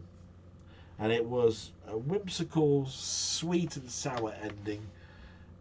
But overall, when I put the 10 episodes together, it was a fantastic season. Can't say any more than that. And a similar thing happened with The Mandalorian. So I watched the season 3, episode 8 finale and felt less so about that one. However, it's still a quality product. It was one of those ones where I am looking forward to Mandalorian season 4, but there were a couple of episodes midway that made me second guess, what am I watching? And I think that might be the case for a lot of Star Wars product that's coming out at the moment. And that's pretty much it, guys. So I'm just going to sort of like show you what I bought this week, and it's a lot. But before I do that, last week I made a mistake. I showed you the things that I bought, but there were 2 others that I separated because they're duplicates, but I've decided to keep them. So remember, I went to a car boot sale with just a tenner. Well, that's what I was willing to spend. I had 15. And there were 2 games I put to one side and didn't say that I bought. These were 50 pence also to add to that list. And I'm going to keep them because A, the price, and B, I've got these games, but in what they call a deluxe box, which I've never opened. So I've got this particular game here. Let's do it on a different camera, shall we? Yeah. Let's put it on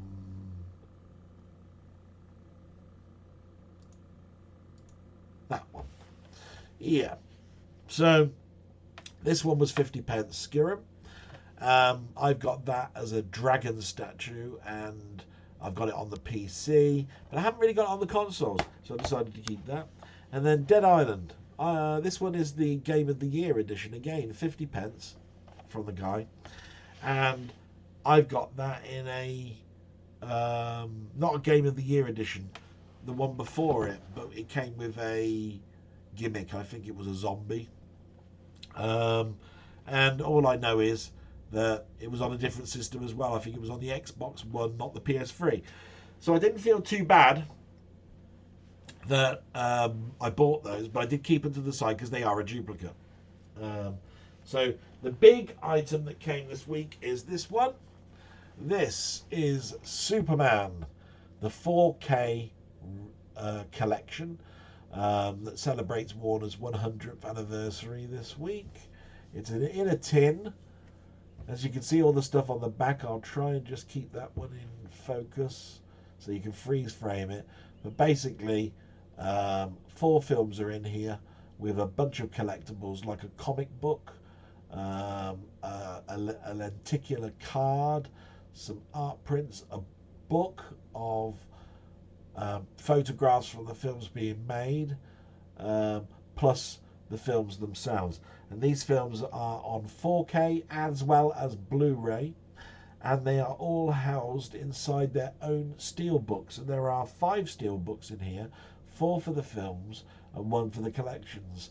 And this was an expensive product, and it's divisive on the internet at the moment. Some people are saying it's a bargain and can't and are loving it. Others are saying, what is a collection? And that's a valid question, because the very first movie that's inside that box set, Superman the movie, is the normal theatrical release and doesn't include the 12 minutes of extra stock footage they found and brought out as Blu-ray 10 years ago. So I call this, and this is how it should have been named in the first place, the Superman 5-disc theatrical collection, which would then knock out all of the debacle about why didn't I get this and why didn't I get that when it comes to extras and so forth. And then later on you could do a definitive, which would be the same release again, but this time with all the bits not brought out. Okay, so the next thing I bought was a film called Memory with Liam Neeson, very much in the mould of some of his other films. It's a bit James Bondy, but the steelbook is spot glossed. I don't know if you can see that, but the glass is shimmery, and it has a matte finish for him and a gloss finish behind. Might try and show you this. If you ever look in the bottom corner, you'll see it's from Germany. It's the only place you can get this from at the moment, and obviously it's English language with dubbing for other languages if you need it. This might mean something to some people, but nothing to others. This is what they call the Three Colours trilogy. Yes, there is a director back in the 90s, early, that decided to do a film for him that he wanted to speak to the world about, and he called them Three Colours Blue, Three Colours White, and Three Colours Red, and they all intertwine with each other to an end point in the last film, which is Three Colours Red. It's the only film on Rotten Tomatoes that has 100% rating as well as 100% critics rating. So that's a pretty big tall order, and that is from hundreds of reviews. We're not talking, well, anybody can have that because they've got 2 reviews on it. It actually has 100%. There's not 99.9 or anything like that. And it is a good film. It's one of those ones that you'd sort of watch when you're in the mood for a drama that takes you through the lives of 3 couples. Yeah, and it's a good film. Then I bought something called The Outfit. And the reason I bought this one is that I wanted one of those discs that I could show off to people when they turn up one day and show you what the picture quality is like, because this was reviewed as being very, very high regards, or in regards to the picture quality, because it's a true native 4K disc. So I was glad I got that, and I've learned that it's a fantastic story. In fact, I heard about the story at the BAFTAs last year. It's a 2022 film, and I'll talk about it in a moment. But the last one this week is Vesper Chronicles. It's one of those dystopian films that I've been talking about so much the last couple of weeks. You can see again it's from Germany. It's the only place you can get this steel book. This one again is a society has moved into a technical corner for itself, living in particular buildings behind force fields and stuff. But there is a side of humanity that is outside, where we're forced to live in nuclear wastelands, and there is a special person who discovers seeds that will allow them to be contain themselves with food. They won't rely on the food coming from the people that live in the special towns and cities. So very much a recommendation. And I'm going to switch camera views again now to my media playback, because as I did before, I like to show off some of the trailers for these, because you might get more out of what I've just said about it through the trailer than anything. So I'm going to mute myself and just play some trailers for you, and I hope those trailers make you decide or pique your interest on whether you're going to download or buy anything that I've just shown you just now. See you on the other side.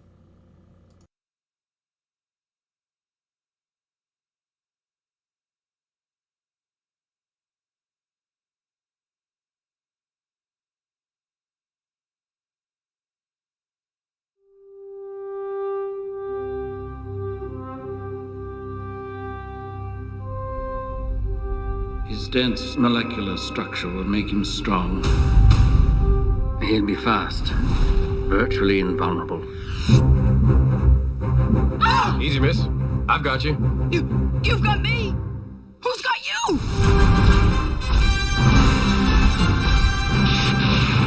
I want the name of this flying whatchamacallit to go with the Daily Planet like bacon and eggs. Why are you here? I'm here to fight for truth and justice in the American way. Hi there. Something wrong with the elevator?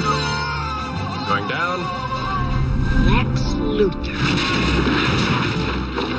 500 megaton bomb. Would destroy most of California. Is that how a warped brain like yours gets its kicks? By planning the death of innocent people? No, by causing the death of innocent people. 3 supervillains, each one with the same power he has. The 3 of us will crush the son of our jailer. I'm beginning to get the picture. You think I'm Superman? General, would you care to step outside?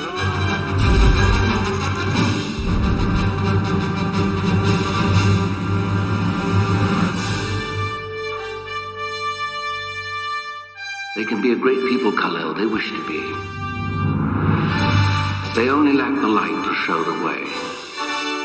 For this reason, above all, their capacity for good, I have sent them you, my only son.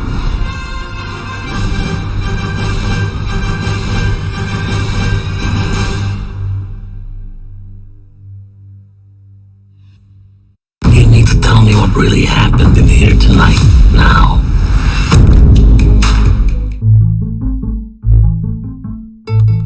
You've been all over the world. You could have a shop anywhere you like, and yet you're here. It doesn't terribly much matter where I am. I have my shears. What else does a man need besides his shears? This isn't art. This is a craft. You cannot make something good until you understand the customer. Do we let all of our customers keep black boxes and back? If we only allowed angels to be customers, soon we'd have no customers at all. Please, sirs, I don't want any trouble. I need you to listen carefully. There are 1,000 blue boys out there hunting for this. And if they find it, I start shooting, you follow? Making matters worse, there are 1,000 racket boys hunting for it too, and if they find it, they start shooting, you follow? Don't want to be involved in whatever it is you do. You know exactly what it is that we do.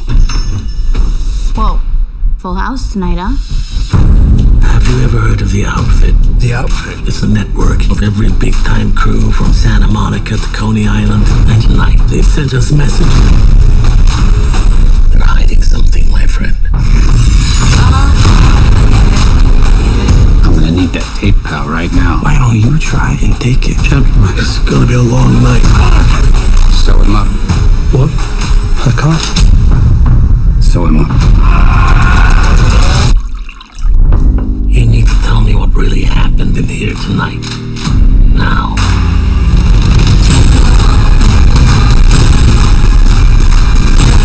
You got 5 seconds to tell me what happened. Open the trunk. What? Open the trunk and grab his arms, or I'm hiding 2 bodies. 5, A number of things about me that you don't know. 4, Where's the tape, Francis? 3. I'm telling you the truth. You want to survive the night?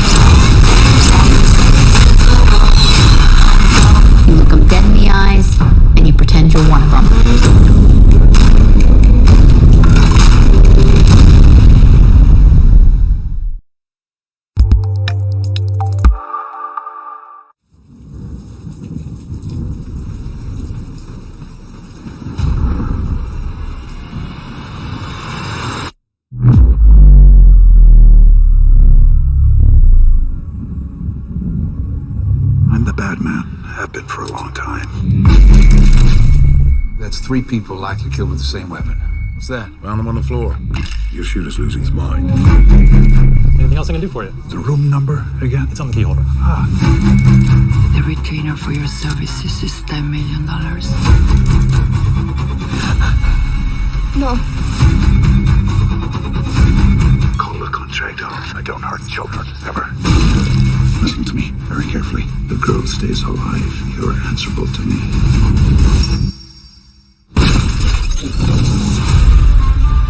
A 13-year-old been relocated to a group home. Was I here last night? Yes. What's wrong? You sure? Hugo thinks he's a pro settling scores. Trafficking, Vincent Sierra. I can't keep doing your job for you. Who is this? You're too slow to make the pay. What they did to children, they're not doing anything about it. He's taking out the traffickers that we couldn't. He's interfering with an international investigation. You said he wasn't going to be a problem. I've done crazy things. Why don't you and I just have a talk? I know you're not well. No time for that. If I'm dead, you'll never know the truth. Stand down! I want to believe that you're a good man, Vincent. If I can't finish this, you have to. But they have to be punished. Which side of this do you really want to be on? I want justice.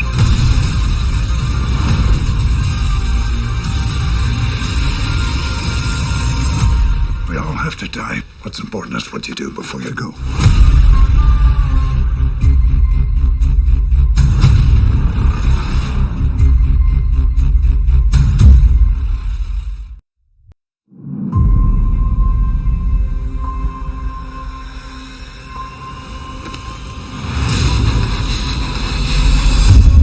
You won't believe what I found. What is this?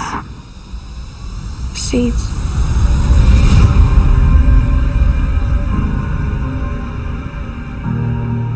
You know, we are so alike, you and I, Vesper. Because we won't let this world crush us. But don't think that you can change the order of things. I have skills. I taught myself. The Citadel likes control. If it opened its doors to everyone, there wouldn't be enough resources. But they left us nothing. I need to find a key to unlock the seeds. And make them fertile, so we never starve again.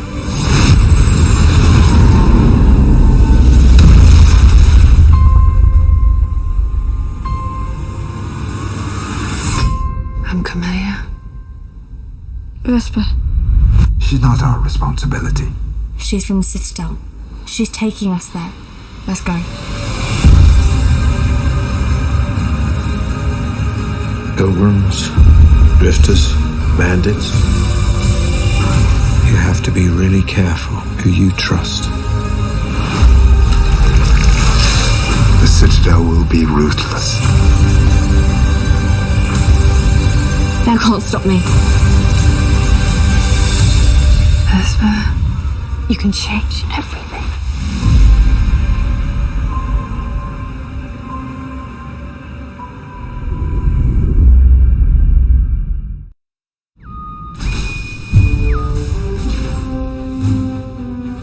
Admiral on the bridge. And Captain on the bridge. You will probably find this inspection boring for the likes of you two. Boring? Well, we won't be blowing things up. Taking or engaging in fire, crash landing expectedly or unexpectedly. Those were the days. There is something coming. Battle stations. Some kind of attack. And Starfleet could be the target. There's a darkness. An all-consuming darkness. And it is getting stronger. Jean-Luc, trust no one.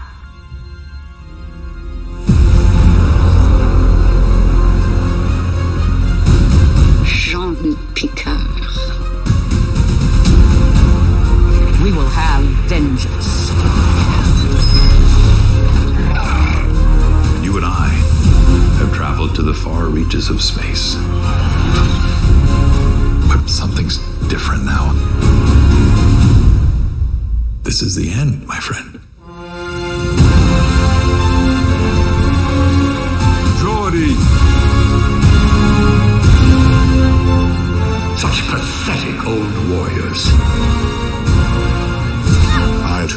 was once irrational, violent. Is anybody you know still the person you knew?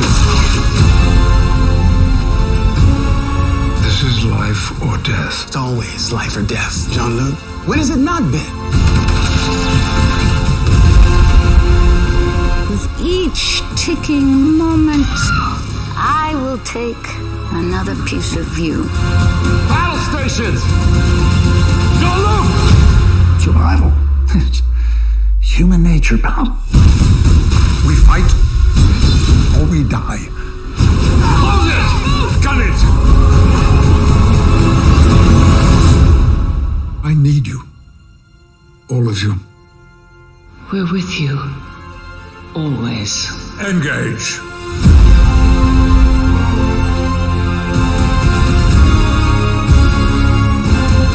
Well, are you enjoying this? Of course not. Are you?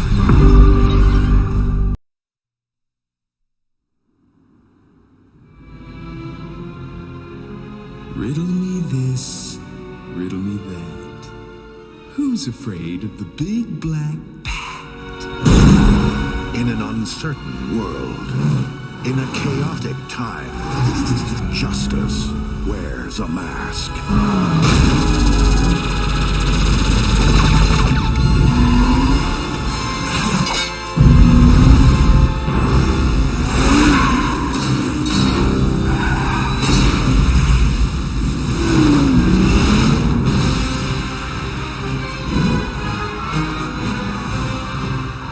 Was good. His was better. Love is a game. What is it about the wrong kind of man? It's the car, right? Chicks love the car. Power is a machine. Now you've devised a way to read men's minds. By the way, I've seen your mind, freak. And revenge is a trap. You're a genius. Riddler and Two-Face can make a pretty lethal combination. Train me, let me be your partner. Who's your tailor? But first, Let's meet our contestants. Going down. If the bat wants to play, we'll play. Was that over the top? Don't work too late.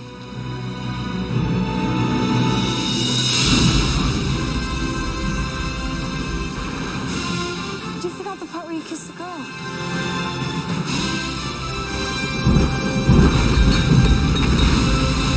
The real game begins.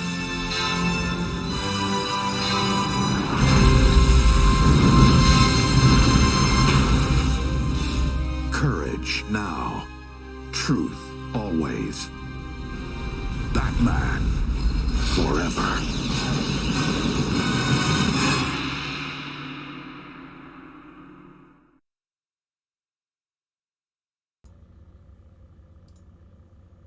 Yes. So I hope you enjoyed a little bit of that. I forgot, because I was looking through the list of the trailers that I was showing, that yesterday in the arrival I had my steelbooks arrive of Batman Forever and Batman and Robin, which are both steelbooks in lovely deluxe casings. And it reminded me, looking at that trailer, just how great it's been that we move forward away from this type of bubblegum movie slightly, because I think Batman Forever proved a point that when Tim Burton was doing Batman, he made a cinematic experience. When Batman and Robin and Batman Forever came out and Tim Burton was not really on the project anymore and you got a different director, moving it back to the way that it was like in the 60s was not the way to go in the cinema. Those would make great TV films. But when you consider that Jim Carrey is a great Riddler, don't get me wrong, he's very divisive. Some people said Jim Carrey should never have been the Riddler. I think it was a great choice, because if it wasn't him, it needed to be Robin Williams. Robin Williams would have been definitely my preference. But as a Riddler, he's great, but only great when you look at the way that Frank Gorshin played him in the 60s in the Batman TV show, which was very camp. It doesn't work as a film, and I'm not surprised that when Batman and Robin came out with Arnold Schwarzenegger and so forth, that it really spelled the end of Batman. And with that, I'm going to say goodbye and salute to the next blog. It has gone over a little bit with this. To David, who's listening to this at work, I hope this is definitely keeping him company. To the rest of you, I hope you've been entertained. And I'm going to say goodbye now and salute, and thanks very much for watching, and see you next week. Bye-bye.